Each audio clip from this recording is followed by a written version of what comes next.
Welcome to the Oasis. My name's Mike, and today is a very exciting day, and that's because here we have the brand new Oculus Rift S. So in today's video, I'm going to be showing you what comes in the box, how easy it is to get this headset up and running, some tips and tricks that I've learned along the way, and I'll give you some more hands-on impressions which I'll share at the end of the video. So make sure you stay tuned right to the very end.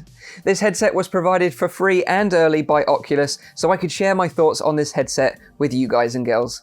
If you're interested in ordering an Oculus Rift S yourself, you can pre-order one now for delivery around the 21st of May. I've put some links in the description down below which are my personal Amazon affiliate links. This just means that if you order a headset through that link, it doesn't cost you any extra, but helps support me and the channel, and I'd really appreciate it. I've put timestamps, as always, to all the sections of the video in the description down below. I hope you guys and girls enjoy this one, and without further ado, let's dive in. Okay, so here we have the box of the Oculus Rift S. Now the Rift S completely replaces the original Oculus Rift in the Oculus lineup moving forward. The original Rift is no longer being produced and most outlets are out of stock. But this doesn't mean that the original Rift won't continue to be supported. It will still work with all the latest games for a long time to come, as both the original Rift and the new Rift S will use the exact same store. At the back of the box, it features artwork from some of the most anticipated Oculus exclusive titles coming soon, such as Stormland, Defector, and Asgard's Wrath. Also at the front, you can see a single Lenovo logo, as this headset was designed by Oculus in partnership with Lenovo. So now let's get into the box, and here you can see the brand new Oculus touch controllers with the new inverted tracking ring for the Oculus Insight tracking system. You also get a pair of AA batteries which powers the controllers. They take a single AA battery each. And here you have the Oculus Rift S headset itself with a 15-foot long cable which has a DisplayPort and USB 3.0 to connect to your PC. Also in the box you get a DisplayPort to mini DisplayPort adapter for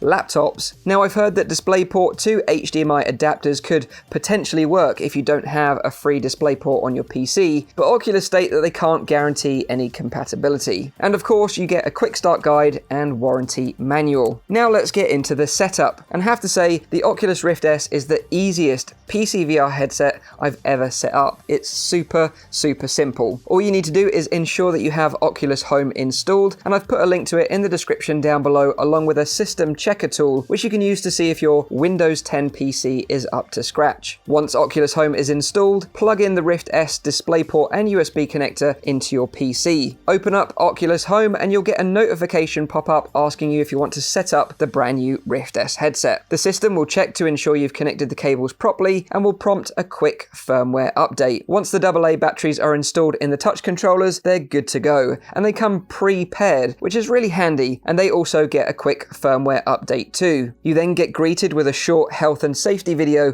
which advises you to keep your play space clear and set a guardian boundary at the limits of your play space. If this is your first time with a VR headset, note the content markers next to games and experiences on the store: comfortable, moderate, and intense. Stick with the comfortable games until you get used to VR, and then you can experiment with some more intense titles. If you want some more advice to help you with motion sickness, check out my video about it, which I'll link up here now. Now you're ready to jump into VR and go through the room setup. Here you can set your orientation, set the floor level, and draw out the edges of your boundary using the new Passthrough mode, so you can see your real room layout through the headset. This looks way better in the headset itself, and it didn't particularly like being recorded in this mode. Once that's all done, which takes no more than 10 minutes, you'll be presented with Oculus First Steps experience, where you'll learn how to use the touch controllers and your virtual hands for the first time. You can see that the controllers have the same great analog triggers and grips with capacitive touch sensors, just like the original controllers. You're then transported to the first contact demo, where you interact with an adorable Wall-E Johnny 5 type robot that shows you what's possible in VR. Strangely, during the setup process,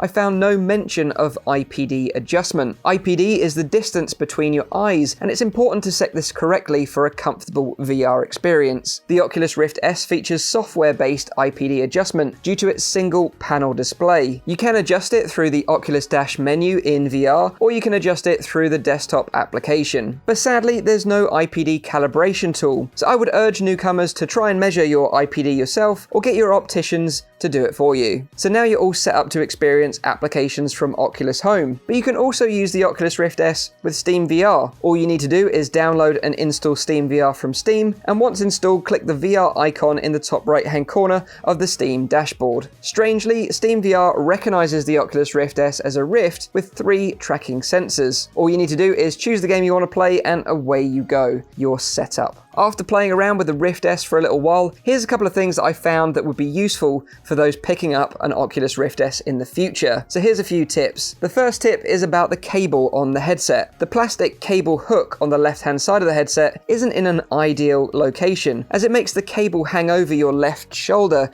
and generally just gets in the way. I found that by using a Velcro cable tidy, I was able to move the cable to hang directly over my back, which got the cable completely out of my way. You could use a Velcro strap like me, or a small adhesive plastic cable tidy clip, but ideally you want something to give the cable some slack so it doesn't hinder the headset's adjustment. The second tip is about the pass-through mode. The pass-through mode of the Rift S is a really useful feature, and I know I'm going to love using this in the future. It's not a perfect view, but good enough to see what's going on in the world around you. In Oculus Dash, in the settings, you can toggle an option which allows you to just double press the Oculus Home button to enable pass-through at any time. This is going to be great if you just want to take a quick drink or chat to someone who's around you. The third tip is about the cable length. The Oculus Rift S comes with a reasonably long 15-foot cable, which is great for those with larger play spaces, but I wanted to push that even further, and I found that you can extend the DisplayPort and USB 3.0 by a further 6 foot, and I haven't had any issues with that setup. It will be interesting to see with experimentation how much further you can go with this. The final tip is great for those that wear glasses. The Oculus Rift S uses practically the same display and lenses as the Oculus Go, and this means that if you bought prescription inserts for the Oculus Go, they'll fit in your Oculus Rift S,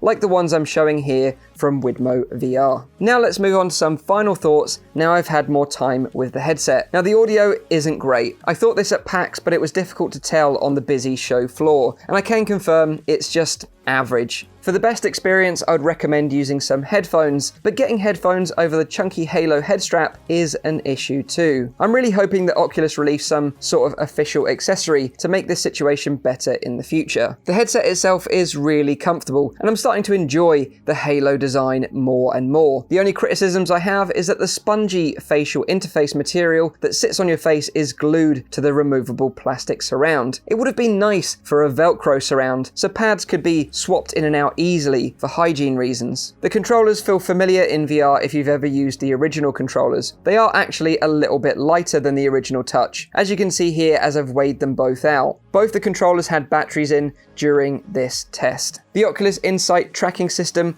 I have to say, is really impressive. I've not had any issues with it at all so far, and I was surprised at how well it tracks, even with half my room being a plain green wall. You are going to think I'm crazy, but the controllers actually feel more responsive using the Rift S than on the original Rift. I tested the tracking in a darkened room with only my PC lights providing some ambient light, and it worked just fine. In a pitch black room, it probably won't work well or at all, but with a small amount of ambient light, it should be fine. The only issue I've found so far is that tracking doesn't work so well with gun stocks like the Pro Tube in my brief testing. The good news is that the new touch controllers will fit the Oculus Rift holders on the Pro Tube, and they sit in there really nicely due to the new textured grips. The problem is that one controller is directly in front of the other, occluding it from the camera sensors. And also one of the controllers is fairly close to the headset, which also causes problems. Further to this, reloading tends to cause me to hit the tracking ring on the bottom of the tube. I really need to spend some more time testing this, but it's just a word of warning to the hardcore first-person shooter players out there. Due to the new LCD panel, everything in the headset looks slightly sharper and clearer than the original Rift, with less screen door effect and reduced God rays. The panel running at 80 Hz really doesn't make any difference at all, and I would be hard pushed to tell the difference between 90 Hz and 80 Hz. So the big question is, will I be using this headset over my original Oculus Rift moving forward?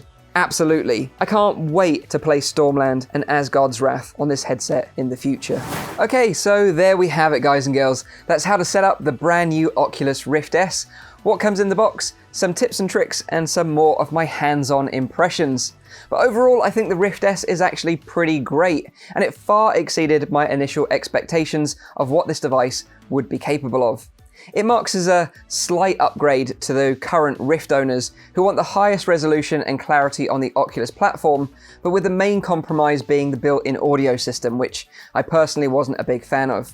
It's definitely one of the easiest headsets to set up and use, with a vast library of content available from Oculus and SteamVR, and it's available at a competitive price of $399 US, making it very accessible to VR newcomers.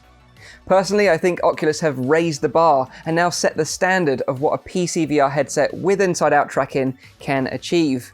If you want to try out the Oculus Rift S yourself before pulling the trigger, you can actually demo the headset at select Microsoft stores starting from the 21st of May in the US. If you've got any questions about this headset, put them in the comments down below and I'll try and answer as many questions as I can. Leave a like if you like this video, make sure you're subscribed for all my future content, and as always, I'll see you on the next one. Cheers.